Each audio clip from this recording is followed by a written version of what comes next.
welcome to ChessWhiz TV, episode 392. I'm your host, The Wiz, and today we are playing a new chess variant as usual. It's called Squatter Chess, and this one's invented by a pretty cool member of our community. He's also an inventor of various abstract board games as well. So before we get into that, let's get into the variant. It's pretty simple. We've played like touchdown chess, where if you get your piece to the back rank, it's a touchdown, but it had to be a king because otherwise it'd be too easy to jump a knight back there and just win instantly. Well, this small twist makes the whole thing playable. You win if you get a piece to the back rank and it doesn't get captured immediately afterwards. So it has to survive for one move. That changes everything because you have to have some control over the back rank, so to speak, over that square in order to survive back there. But the cool thing about this variant, of course, is that endgames are completely different. I mean, when there's just a few pieces on the board, whoops, I pushed the wrong thing. Let's play with a friend instead. I put a seek out in the wild, and who wants to play with wild people? Well, depending on the manner in which you play, that would be possible. Let's grab this game and throw it in the Twitch chat. Oh, it still says Atomic Chess on I forgot a step, which is changing the title of the stream. This is very important. Thank you for telling me that. Let's put a link in the chat here. Anyone can click that link, and we will be playing Squatter Chess with them after this loads up. So one moment here. This is a very slow to load page, and I'm on a rather limited connection. So let's put the rules in the chat here. Let's change the view to this view. It's better. Let's see how I can write this. If you win if one of your pieces moves to the back. Oh, this is so difficult. Oh, and it just reset you win my page. Win if one of your pieces moves to the back rank and doesn't get captured immediately. I thought I would not prepare and type out the rules, and the reason is I wanted to show off my typing skills. So thought I'd type that during the stream. This is a Sicilian defense opening, as you may recognize. Let's fix this. Squatter chess. It's called Squatter Chess because of the old activity to squat, which means to live on somebody else's land. You could think it means like to crouch, like you're about to defecate, but there is another meaning that you're supposed to think about. You're not supposed to think about squatting over some kind of commode or water closet. But squatting is like if someone owns a piece of property, like some land or a house, and it just so happens that he doesn't check on it too often, then maybe someone who wanders by can be like, that's a nice piece of property right there, and start living in it or on it, depending on if there's anything to live in. And what happens actually, according to the law in many, many places in the world, is that they begin to own, they gradually legally own that space, which is really weird, but actually really kind of cool for the squatter, if you know what I mean. Like if you, and where I live, it's 10 years. If you, for 10 years, don't check on your place and someone's living in it, it becomes theirs. Talk about weird. But 10 years is a long time, so maybe you deserved it. So I really think I should move out this bishop, but I also am curious about e5 and then like trying to really conquer these dark squares. And part of the reason I want to do that is because I'm kind of dumb. So I won't. In the opening of a chess game, you should move each piece once. See how I've moved each of these pieces once? The knight had to move twice because it needed to make a capture, but generally speaking, it's once. And to move the pawn when I haven't moved each piece once would be a waste of a move, so to speak. So definitely violating a chess principle to be moving there. Let's double check that our opponent is playing by the rules. But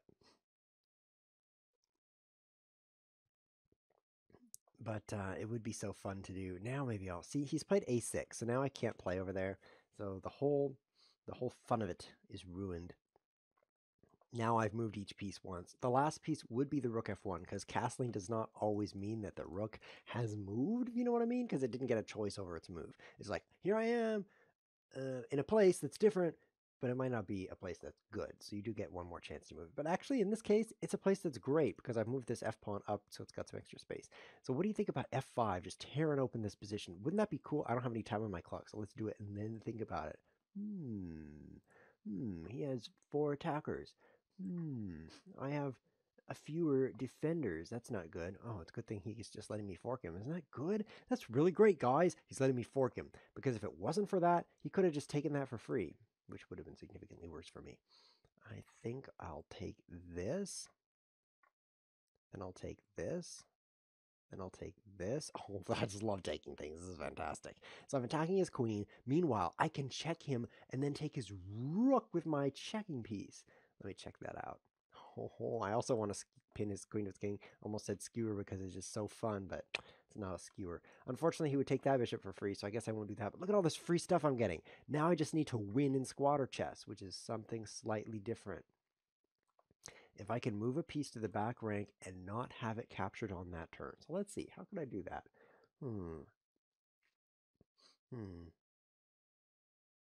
I want to do it somewhat carefully since this is a rated game, and if it goes wrong, I will lose rating points. I've really brutalized my opponent here, though, but first with the pawn fork and then with the skewer check and take his rook. I mean, he is just in an inferior position. Let's trade queens. I mean, the more we trade, the more I win. It's actually a very, very solid principle in chess and many other board games is that when you're winning, you should simplify the position because then it's simpler to win. So removing pieces from the board makes everything simpler for me. So I have to take that, but now there's danger for you. Oh, this game is boring. So easy. Jack. I win, winking face. You must resign. It's an interesting element of life is that if it gets too easy, it does become boring. It's better if you get cancer every now and then just to keep you on your toes. You know what I mean? Want to play again? Let's play again with Azwaga, and then we'll play a new opponent in the chat. For those of you guys just joining us, this is squatter chess, a brand new kind of chess that's never been played before on the planet that I know about. We named it. We named it ourselves. It's created by none other than let's get into some more details on that because the creator of this is like the creator of many good things. There's a let's see, where was I have my notes over here. Oh yes, C#. Those are my notes. Let's see. It was created by Veletas. Veletas. Is that right? Veletas is not actually his name. It's the name of his creation. You look it up, Veletas. He actually created this interesting abstract board game where you have things on the board called shooters, which is the most close to excitement you're going to get, is the name, because they don't really shoot people at all. But it's a game like chess, except all the pieces are the same. I guess I'm not making it sound very interesting, but trust me, it's pretty interesting, and it's called Veletas. I looked it up, and then I tried playing it in my head against myself, and I lost. So it wasn't that great of a game. But anyway, the idea is he's created many other abstract board games, and by abstract, I mean they're not designed to mimic reality. I invented a game where you're going out in the junkyard and you're salvaging parts and like assembling things and then selling the things you assemble. That's not an abstract board game because it's modeled over reality. But little circles on a board, like, and then moving those circles, that's abstract. So that's the difference there because it's not meant to mimic reality. If you've played some of the more modern board games like Agricola, which is modeled after farming, or say Brass, which is modeled after getting a huge headache, then you know what I mean. That's an inside joke because Brass is such a wonderful game. Wonderful. Really wonderful game. So let's see. If you were to take this knight, I could take back with a queen. My pawns would be just beautiful. But if I move my queen, which is kind of what I'm trying to do, then my pawns would get messed up. Hey, what if I play this? You know I love moving center pawns one square when they were better before without having moved. This time I'm going to get away with it. The last game it went great when I moved my center pawn in a blunderous fashion. So let's do that again. Pull the bishop back here. This is a great kind of a balance between the knight and bishop. Kind of a yin-yang, if you know what I mean. Because they both... Let's draw some arrows. I really like arrows. Oh, that's only green? I want like a... What? Hold on. Okay. Oh, beautiful. Now let's do like blue. Look at that shape. Do you see that? It's like an umbrella that's not working properly. It's a very nice shape, and so that's what I'm representing by the knight and the bishop. If I were to leave the bishop there, it wouldn't make that shape. So I like this move. Coming in on these. Oh, I'm out of time. And then I like this move. Oh, which just forces his knight to move. I think he should have played a4 because this traps his knight. Thanks for playing queen d2. Thank you very much, opponent, for playing queen d2. Oh.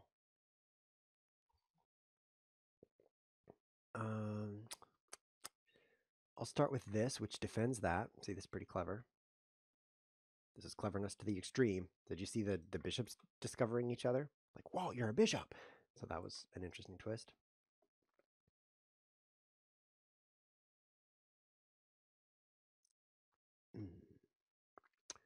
I'm winning things, I think, because his knight was trapped. So now he's forced to make bad moves. Yes, that's very bad. I better take that for free. And now, the winning move. Boo! Yeah, look at that. Control of the dark squares. This knight is super, super powerful. It's just extremely powerful. I'm just winning. Winning because of my extra piece. Now, all I have to do is get a piece to the back rank and then keep it there. So if I were to say threaten a checkmate, that sounds effective. And it's actually worse than a normal chess game, because if he were to play the normal g3 to give his lings and koofed, I said that wrong. Oh, my knight! Okay, I'm not the most genius in the world, am I? I have hung my knight. That makes me second most genius, I suppose. At least in this chess game. I am the second most genius player at this chessboard right now, not counting the people watching the game. So that's good. So now I'm ahead by nothing. Well, that was super anticlimactic. Not super at all, just super anticlimactic. I'll bring in my king. The other thing you can do is win with your king, and I like winning, so let's try that. If your king gets to the back rank, you can win. So my king is closer. Let's get the king a little closer here.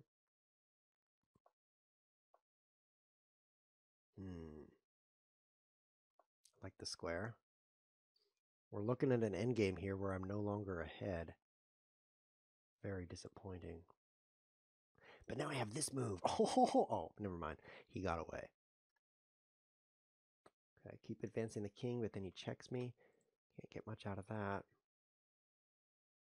Let's play this. Then maybe like that. I'm trying to get the king past here, because if I get my king to the back rank, I'll win because of the rule. So I just have to get past his things, and usually it's impossible. But with no rooks on the board, oh yes, that's a terrible blunder on his part, because now there's things I can do, places I can see, things I can go. There's some power right here. So if I were to advance my king, and he's like, oh, a free pawn, and then I advance my king, and then he's like, which is from the game Dance Dance Revolution, I will win. And so he has to play his king back right now.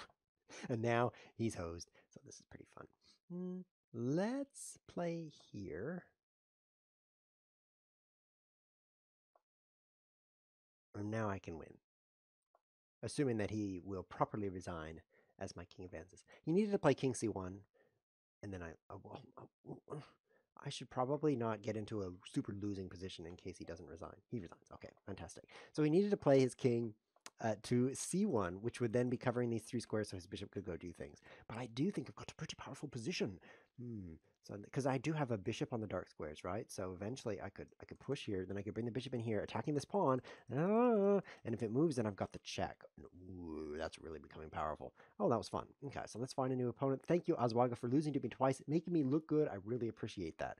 There's really two general outcomes that come from a chess game, not counting draws, and only one of them do I feel great. So thanks for choosing that outcome. Our next opponent is Rondep. He is a long-time viewer of the show. Long time. Like, he's been watching the show longer than it's existed, using his time dilation teleportation, which is a trick you can use on ChessWhiz TV, the Whiz Tips, which are on the YouTube channel. There's other kinds of Whiz Tips, but I don't show them on the camera. But these Whiz Tips gives you tips from the Whiz about, should I play d4 again? I love the way I control the entire center when I do this. With f4. It's kind of crazy, but so am I. What if I take his knight? He takes with this pawn, of course, because there's a rule that says always capture toward the center, and no one breaks that rule. Then I think I want the bishop trade as well. You see all these pawns? They're all on the uh-oh.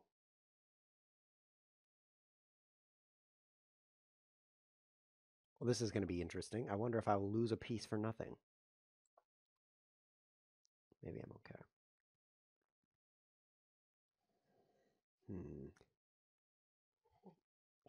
This calls drinking. This calls for drinking from my vase of urine.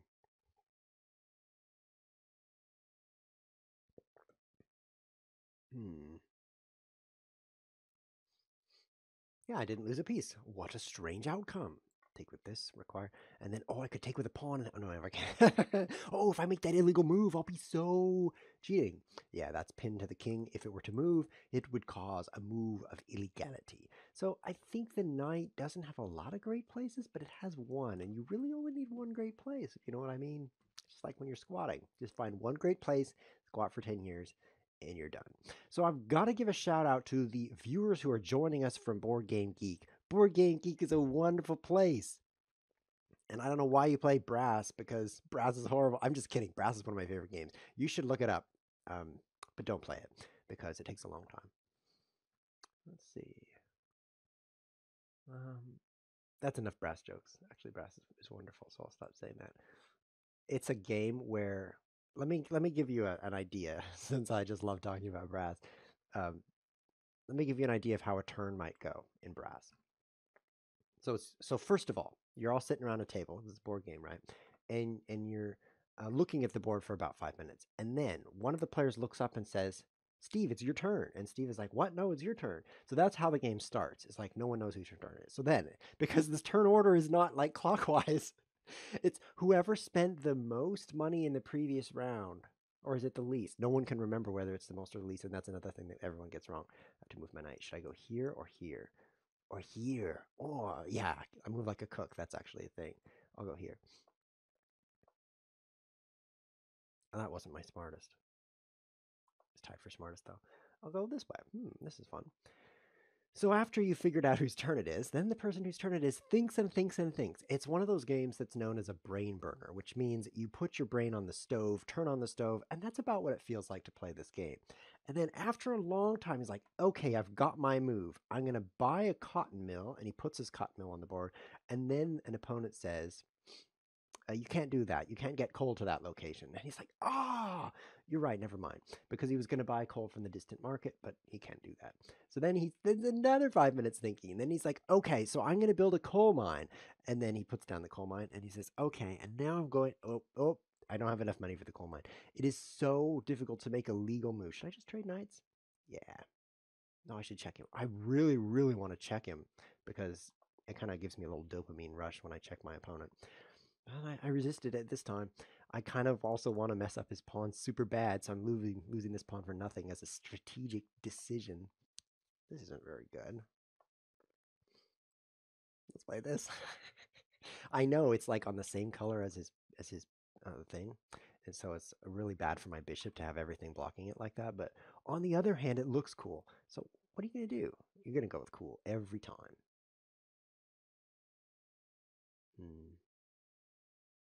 My rook could kind of get stuck in here. Help, help! And his king comes over here and just eats it.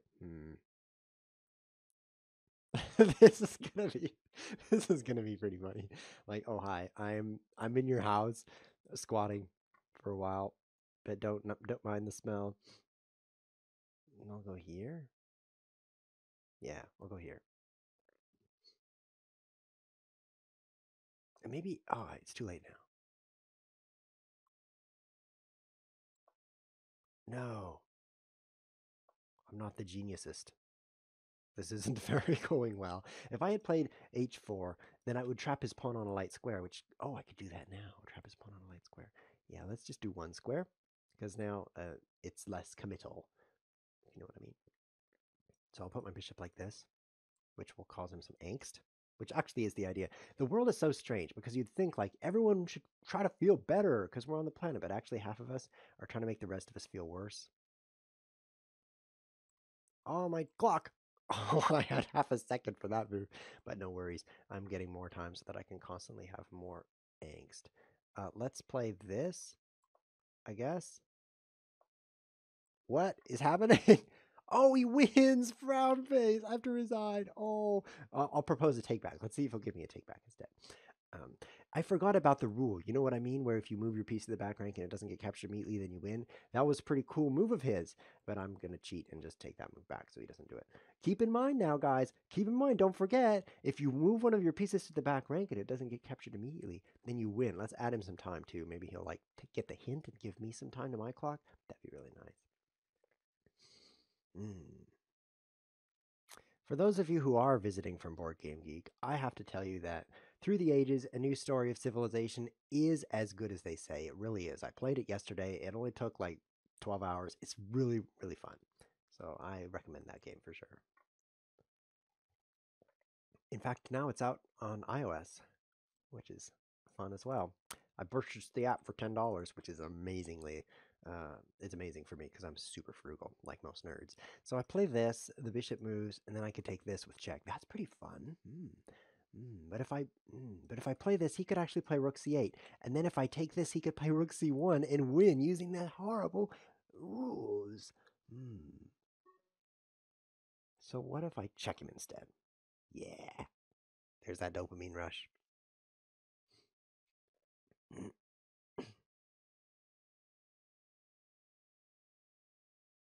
After he moves his king, though, that poses another problem. I'll check him again. Yes, I checked him twice in a row. Is that how you win? Okay. So now I'll attack this. And then here. See what I did there? I guarded the location with my location guarder, and so that's going to prevent the instant victory of my opponent. Let's give him more time so that he can ponder his anguish and imminent demise. So if he moves the bishop, I can take down here, and then he's pretty much got to keep his rook in loser zone so that I don't end up in the back rank. And now I can ignore that.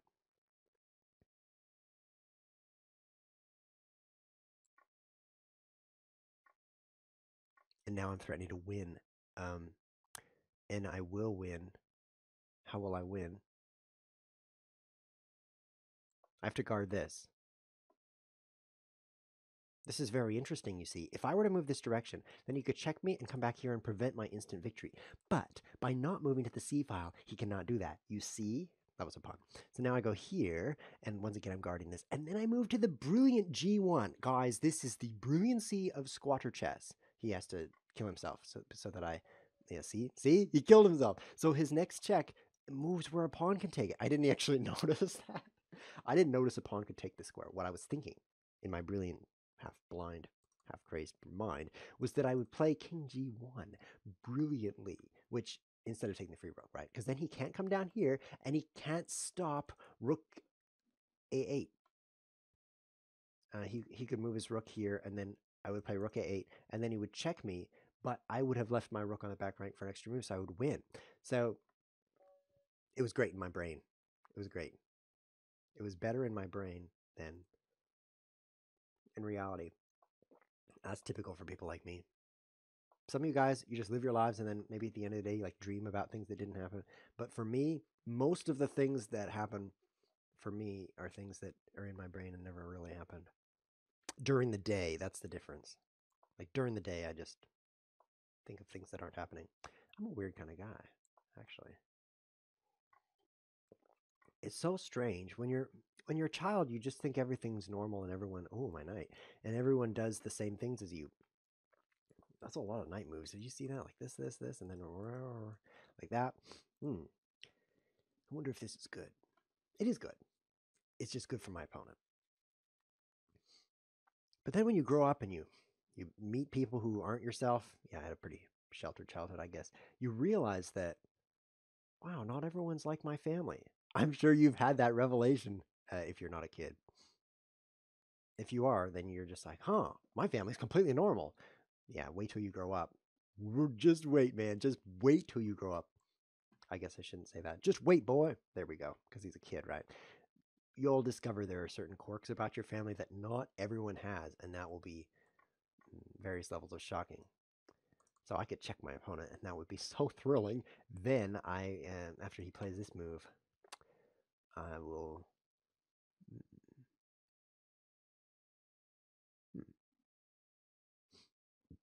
Excuse me. Maybe I'll start with this. Eh, he's gonna do that, you know. And this, I really want to get this knight out. So let's say I just move the knight, and he plays there, and then the knight comes out here, and then it's just gonna get completely trapped. So I've got some problems. If he plays here, then I could use this check pretty well. So he's not going to do that. I think maybe I've got to play one of these two pawn breaks. Neither of them looks great because there's a rule in chess that says that if there's an enemy pawn chain on the board, like this or this, that you should attack it at its base. And these are the heads of the pawn chain. It's a two-headed pawn chain, which is kind of cool. And so that's not the base, and so that's causing me to break the rule, which is too bad. But I have to do something to get untangled. So I'm going to capture with the queen because, look at that. I'm just going to checkmate my opponent. And he can't castle because that would be breaking one of the rules of chess that you actually have to follow, unlike that bit about pawn chains. And that's going to be pretty good for me. So he's going to move his queen up like one of these three squares. And then after he does that, oh, I should put the rules in the chat. So people who are wandering in right now can see them. Fantastic. So he chose one of the squares. This is a bad one for me. Oh, this is really bad for me? Let's go check because of that dopamine we talked about. For those of you who don't know, dopamine is the reason you do everything that you do. It's a thing in your body that when you're happy, you have it. And that drives a lot of behavior, more than you realize.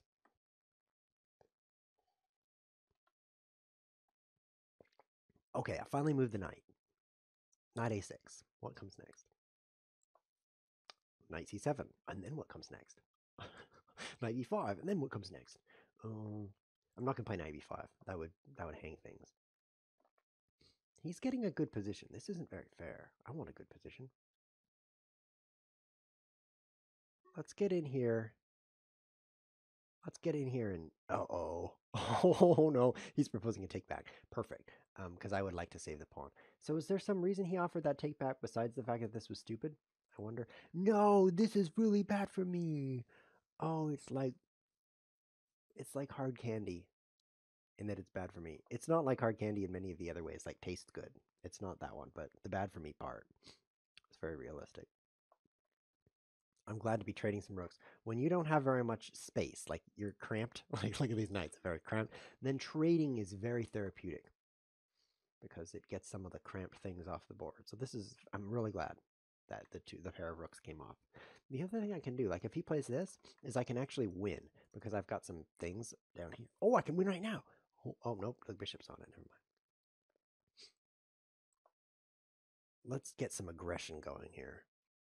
Yes, yes. It's so visceral. It's so innate to humans to punch things as a way to feel better.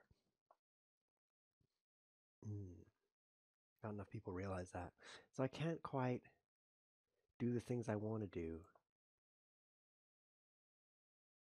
What is this knight? This knight is such a loser. I'm glad I'm not that knight. I have no responsibility for you, knight. I don't know how you got to that square, but you probably moved there of your own accord, and that was stupid. Don't do that. Okay, so here, offer a trade of queens. Things are looking up, guys. This position is so much better, and the reason is there's less stuff on the board. That really is the reason. So he's moving his king. I'm gonna bring the knight around. Is there anything better I can do? Like maybe this? Yeah, that's kind of fun. Like, how will he defend this? He won't. Should I defend my thing? Yeah, let's defend that. Now he's being all defensive. Keep dancing around a bit. Okay, he's untangled himself somewhat. I didn't notice his tricks.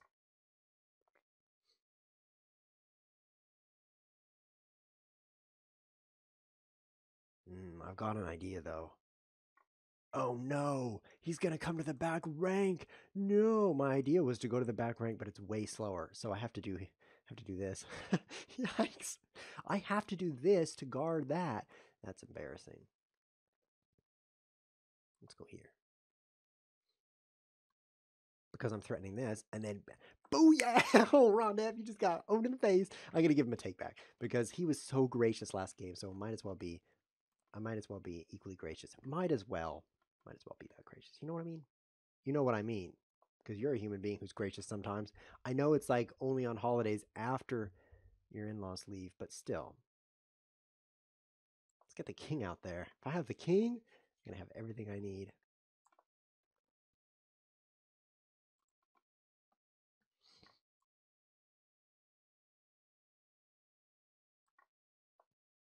Uh-oh.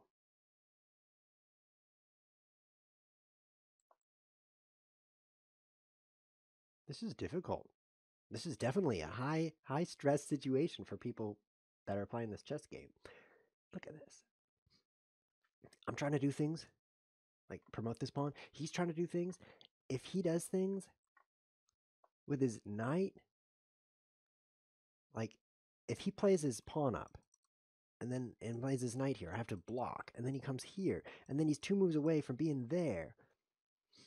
But I'm gonna advance my king. I'm 3 moves away. That might be enough, because if he takes this, then I have this win, thanks to the rules. So now I advance my king again. Oh, it's so tense. He shouldn't have wasted the move on that, actually. That was a move that was wasted. And that's going to give me a chance, maybe. Because he actually has a winning sequence, which is, let's give him some time, which is to move the knight here, and if I take, he promotes. So then I have to run back. And then what can he do that's winning? Move the knight here, and then it's just 2 more moves, as you can see, and I can't prevent that very well. So he could win, but actually I can win quicker, like this. This is going to pull his knight back, so let's play this way, and then it's really impossible. This way wins instantly. The rook move wasn't perfect because he could move his knight here, covering the key square that's flashing yellow-blue right now. He could have guarded that square with a knight, but now he cannot prevent my victory. Oh, and the brilliant thing is that I hung my knight, which I didn't even notice because I was so focused on this other thing. Yes, when you're hyper-focused, you're brilliant without even realizing it. Let's give him more time to sweat it out. Okay, so now I play this move. And there I am on the back rank. I win. Winking face. Cha-ching, cha-ching. Well, I have won 4 games of squatter chess. That's fantastic. So what that tells me is I better stop right now before I lose. And that way I have a perfect... Is he going to resign? Resign, please. He's not resigning, and so it's a rated game, so I think I'd better win the chess game also. There we go. I had 1 second left. He was going to flag me, which is a fancy way of saying make my time run out. So I do this, he does that, I do this, and then I can promote this pawn. So fortunately, I'm also winning in chess because he was going to steal my rating points, which clearly that's like a squatter chess combined rating. So it's very important that I win that.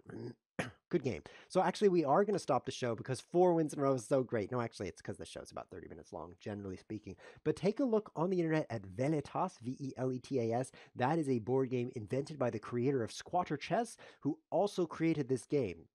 His name's Luis, which is pretty cool. And so he sent me the message saying, guys, I got this idea. He was just writing to me, but he called me guys because my memory's not very good. And he's like, if we move to the piece, the back, blah, blah, blah. And he tells me the rules. And I'm like, what should we call that? And at the time he was relieving himself. So he's like, squatter chess. And so that's the name of it. So that's pretty cool. Yeah, try this with your friends. See if you like it. I definitely like it. Apparently it makes you win every game. So that's pretty cool. If you're watching live, you can watch live on Twitch TV, twitch.tv/ChessWhiz. Live show is lots of fun. Sundays at 4 p.m. GMT. We also have lots of shows on YouTube. Check it out. Just search for ChessWhiz and then click ChessWhiz because it's going to be like, did you mean Cheese Whiz? And then you just click ChessWhiz, and then it's like, oh, sorry about that, because that's the way YouTube works. This has been ChessWhiz TV. Thanks for watching.